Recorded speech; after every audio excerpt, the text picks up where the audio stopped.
shoes, and food. People are married to their preferences. That's like true.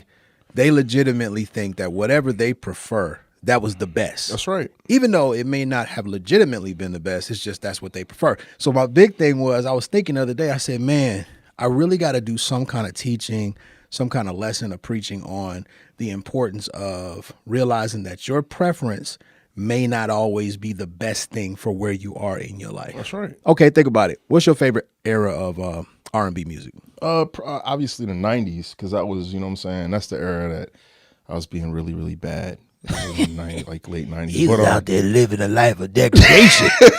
He's living in degradation. I wouldn't, you know what I'm saying, but I'm doing better now, y'all. So let's talk about 90s. And I'm making a point about preferences, right? Because mine is 90s as well. I prefer 90s R&B over everybody. Right. And I would always debate like, yo, these kids nowadays, their music it's all sexual. And they're just talking all nasty. 90s music has substance. I started thinking about what they were saying in that music. Dog, listen to these lyrics. KC said, take my money, my house and my car for one hit of you. Wait a minute, hold on. You just told this girl she can have all your money, your house, which and your means you own property. That's right, you own property and a vehicle and your cars for one hit. Not two. Just once. I'm gonna get that thing one time. I'll give you everything. Hey girl, you can have all my. That is the dumbest. That's not decent. I mean, it was obviously some of it was a little more subtle than it is now, because everything now is super graphic in your face. But the message was still there. It was still a perverted message, Very but perverted. Because we prefer it, we try to justify That's it. right. That's right. You know, That's very so true. you got the guys that rap now. You have this new age of mumble rap. That's correct. And it's true. I don't like it. I don't prefer it. But I was thinking about something, bro.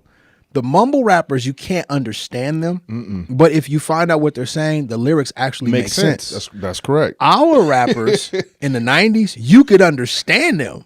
And it ain't make no sense. Come on, bro. Bump, stickity, bump, stickity, bump, bump. I got like, I mean, if you go back and listen to that whole song, like he said, I'm the supercalifragilistic tic-tac-toe. Why are you the supercalifragilistic like tic-tac-toe? What is that? What does that even mean? Wait. I'm a true fooshnick.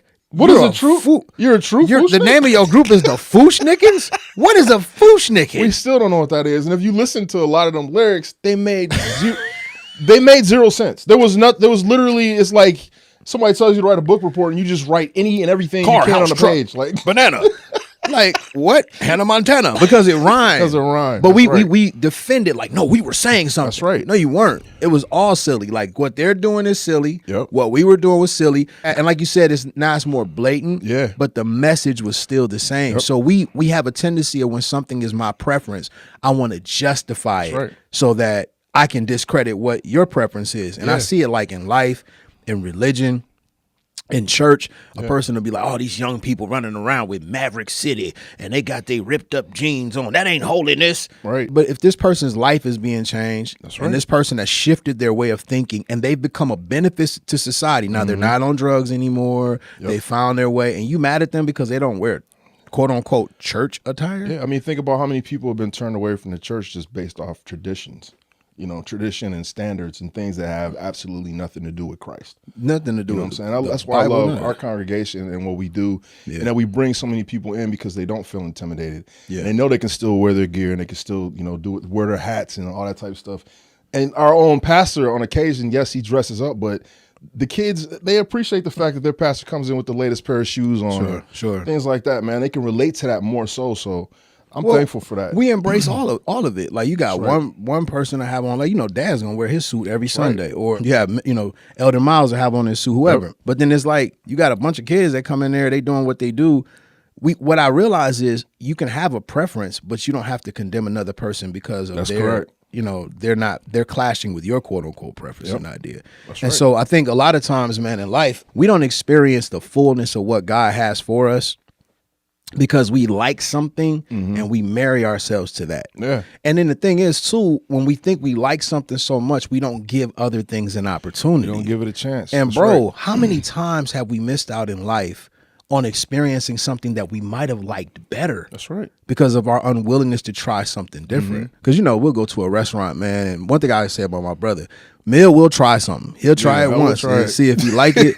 But if he finds something he like, he gonna buy it in bulk. Like, you know what I'm saying? No doubt about it. Because I've always felt that way. I've always felt, let me try it and let me see. Because I think we went to Perry Steakhouse, and they had a dish called a lobster thermidor.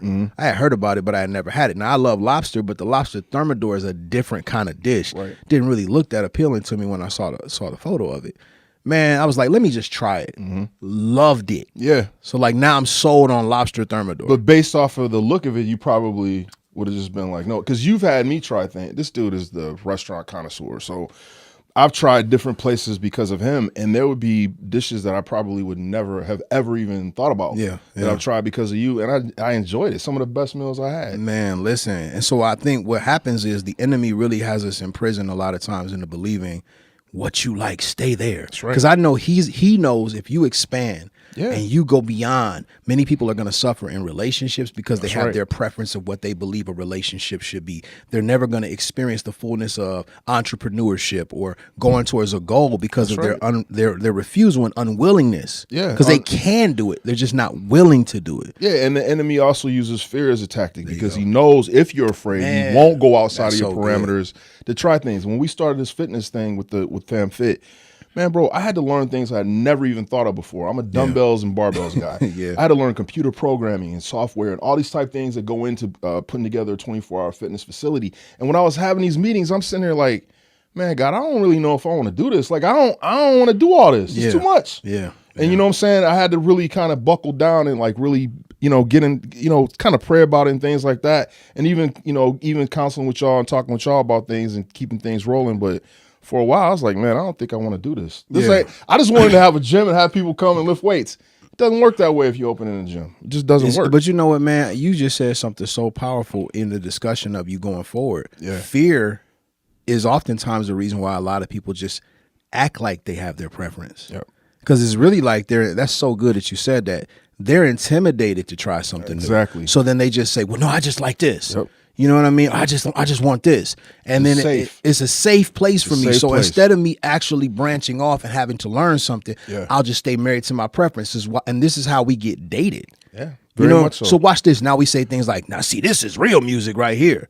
But you don't really feel that way. You just afraid of something new. Or, I like being by myself. I prefer to be alone. No, you don't. You're afraid to try to love again. So what happens then if you say, well, man, I don't want to learn this new equipment. I don't want to learn this, that, and the other. You stay stuck. You stay stuck. But here's the beautiful thing. You decided I'm intimidated. This is different, but I'm going to do it. And now what was intimidating, you know how to do it naturally. It's like, oh, this ain't that difficult. And now I'm ready to show someone else. And that's the thing too is once you get out of that comfort zone and you get over the fear of things and you gain new knowledge, now you're able to pass it on to someone else who needs it. The next person who decides they want to open a fitness center for their church, I'll be able to help them and counsel them. But before, a year ago, I wouldn't be able to help nobody. So now, man, you're able to take away their intimidation. Exactly. Because you can say, hey, I was where you were. I understand how it feels to like say, no, I'm going to just do this. But then I stepped out. So let me show you so I can show you how easy it is. And I think for me as a pastor, that's what I'm desiring to do is to say to the traditionalist or say to the person that feels like, man, I'm older. I need to go to an older church, even though you're not happy. I need to stay here, even though you're frustrated because you're afraid that this isn't going to work. And I'm saying, no, there's a place for you here. And I think even biblically, I know biblically, that's where Jesus had major conflict with the Pharisees because they were married to the laws of Moses. Moses was dead. He was dead, and that dispensation was about to be done away with Jesus, but they just couldn't stand the idea of everything we invested in this. Now it's not important anymore. Like, that's a powerful thing when you think about it, bro. Like, it's the investment I've made that has me saying I can't go beyond this place. Because I bought all these CDs. I'm never going to stop listening to the CDs. Now, you know yourself that we've come up under ministries or we know ministries where their main motto was, we ain't changing. We're never gonna change. And that's great. For you, maybe it is. And maybe you can do that. But everybody else is coming along. If they're not advancing, they're able to move on. You're gonna be left behind, and that's where you're at. A lot of these churches and ministries are dying out because their traditionalism is dying with them.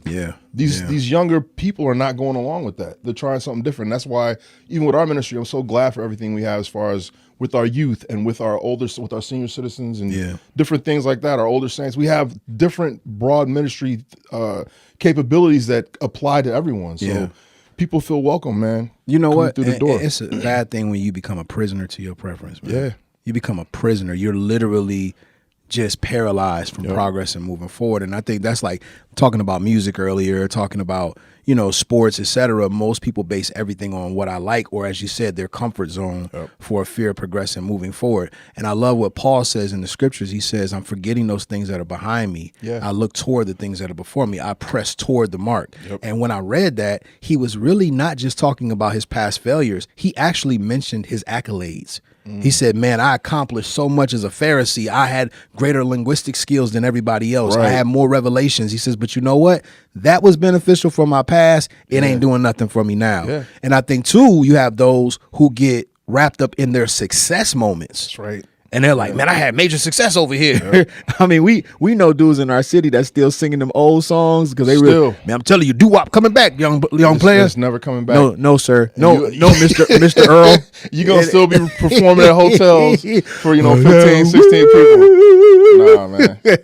Andre 3000 said it best from Outkast. He said, you only as good as your last song. Sure. Like your success is not what you did is what you did. Everybody bases everything off of what you're about to do. Come on, man. And you can hold on. Now, certain groups, obviously, they have cemented their place in history.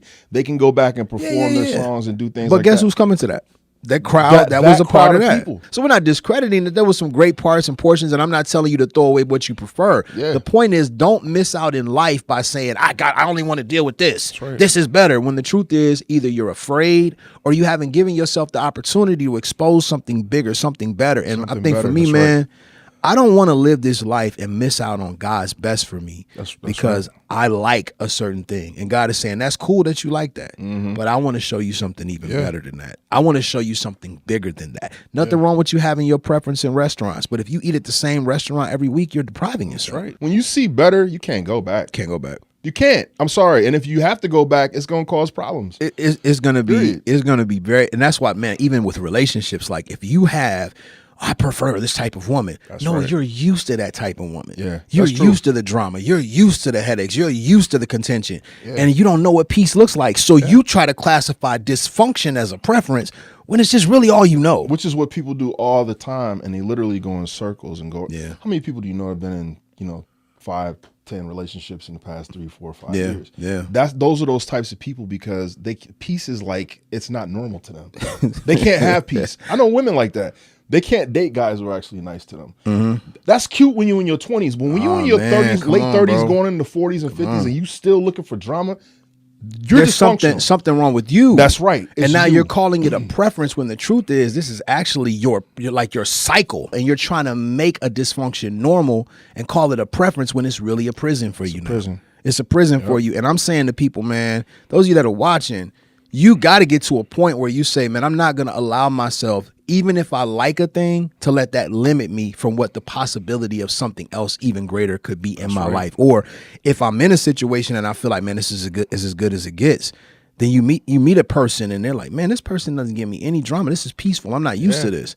And if you're not careful, you'll sabotage something good, calling this your preference. That's right. And I just feel like, man, for me, I'm not married to anything. I'm like, God, whatever you want to do in my life, I want you to do it. I love FamFit, but if the Lord says, I want y'all to have 10 of those all over the country, you got to be open to saying, you know what I'm saying? This is what God wants me to do or whatever. So I'm really excited, man, because I really feel like I'm at peace in my life. And even though I have my preferences, I'm more married to progress than I am my preferences. Bro, I'm right there with you on that. And, I'm older than you, and I'm probably more stubborn because we get it from my mama. But I literally have had to learn that over the past few years. And I think even with the pandemic and everything that happened and people having to be home alone and be alone with your thoughts and think about the progression after everything that happens, you got to be in a different headspace in this day and age, man, period. And progression is where we at, man. And that's how it is with us, period. Even with our plaza, everything that's going on. And thank you to everybody who supports our ministry, from our members to our online guests, to everybody, our online members, because a lot of y'all are members. You've never even been to our church. We love you just the same, and we appreciate you. But we moving forward, man. No, I'm absolutely. No looking back. I'm absolutely moving forward. I am no longer a true Fushnik. The fact that you ever wore is hilarious to me. My man said, I'm a Fushnikin. When y'all made that group, no disrespect to the Fushnikins. Yeah, and much love to the Fushnikins. Much love, man. We used to listen to y'all. All over the place. We was with y'all when Shaq was, when can we rock? What's up, Doc? Shaq just showed up one day. But what the heck is a Fushnikin? Hey, man, what we going to call our group, man? I don't know, man. The two Clickins? Nah, that ain't going to cut it. The Screw Swickins? Nah, man, maybe Wait, like Fushnikins? Wait, say that again. Fushnikins. That's it. Shoes and food. I got on my Bread 11s. It's actually a gift from my brother. Real quick story behind these. When these first came out, there was no GOAT. There was no lottery or anything. Like, you had to show up at the store and get them. These came out. Doors went up at Foot Locker. We went in to get them. People started rushing in like crazy. I was the biggest dude in there. Probably kind of knocked everybody out. I played nice. Didn't get my shoes. I stopped collecting Jordans after that. And so my brother, who actually didn't collect Jordans at all at the time, he's the one who got me these. And so I appreciate that because I always wanted them. But these are the shoes that literally stopped me from collecting Jordans. And we rocking them today. So Bread 11s, Jordans. Shoes and food. Shoes and food.